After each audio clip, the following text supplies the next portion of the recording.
সকাল 10:30টার দিকে আদালত পাড়ায় জড়ো হতে শুরু করে বৈষম্য বিরোধী আন্দোলনের শিক্ষার্থীরা। তার আগেই আদালত ভবন প্রাঙ্গণ দখল করে রাখে আইন শৃঙ্খলা বাহিনী। 11টার দিকে মিছিল শুরু করলে ছত্রভঙ্গ করতে চেষ্টা করে তারা। এ সময় আইনজীবীদের একটি মিছিল আদালত ভবনের দিকে গেলে শিক্ষার্থীরা ব্যারিকেড ভেঙে আদালত ভবন দখলে নেয়। এ সময় আদালতের কার্যক্রম বন্ধ থাকে। বিস্তারিত জানাচ্ছেন সহকর্মী সোহাগ কুমার বিশ্বাস।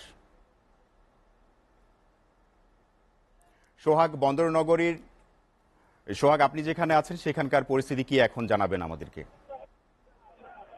আমি একটু জানিয়ে রাখি, আমি এখন আছি চট্টগ্রামের আদালত ভবন চত্বরে। ঠিক এই সময় কিন্তু পুরো আদালত ভবনের চট্টগ্রামের যে আদালত ভবনটি, এটি কিন্তু একটি পাহাড়ের উপরে এবং বড় একটি পাহাড়, এবং পাহাড়ের চারপাশে সড়কগুলো রয়েছে, যে সড়কগুলো এখন বৈষম্য বিরোধী ছাত্র আন্দোলনের যে কর্মসূচি চলছে সেই কর্মসূচিকে কেন্দ্র করে কিন্তু পুরো সড়কগুলো এই বিক্ষোভকারীরা দখলে নিয়ে তারা বিক্ষোভ করছে সকাল থেকেই এই কর্মসূচি তারা শুরু করেছে। মূলত সকাল 10টায়, কিন্তু এর আগে সকাল 10টা থেকে তারা এই কর্মসূচির ডাক দেয়, কিন্তু তার আগেই আইন শৃঙ্খলা রক্ষাকারী বাহিনীর বিপুল পরিমাণ সদস্য পুরো আদালত ভবনের নিরাপত্তা নিশ্চিত করে এবং চারপাশে তারা অবস্থান নেয়।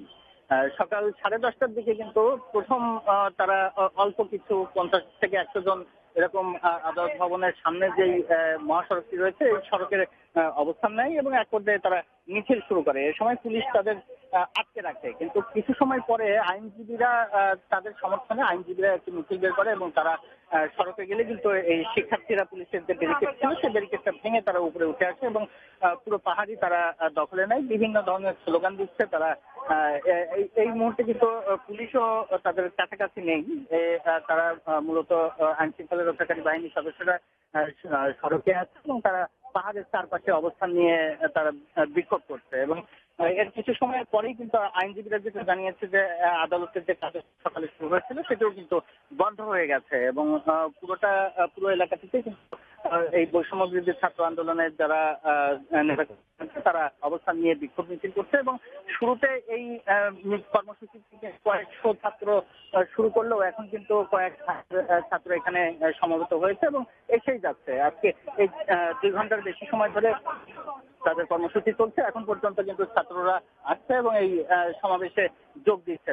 বিপুল পরিমাণ আইনজীবীও কিন্তু এই সমাবেশে তাদের সংহতি জানিয়েছে এবং আইনজীবী সমিতির পক্ষ থেকে একটি বক্তব্য দিয়ে তারা জানিয়েছে যে তারা ছাত্রদের আন্দোলনের সাথে সংহতি জানাচ্ছে। তো এই ছিল চট্টগ্রাম থেকে সবশেষ।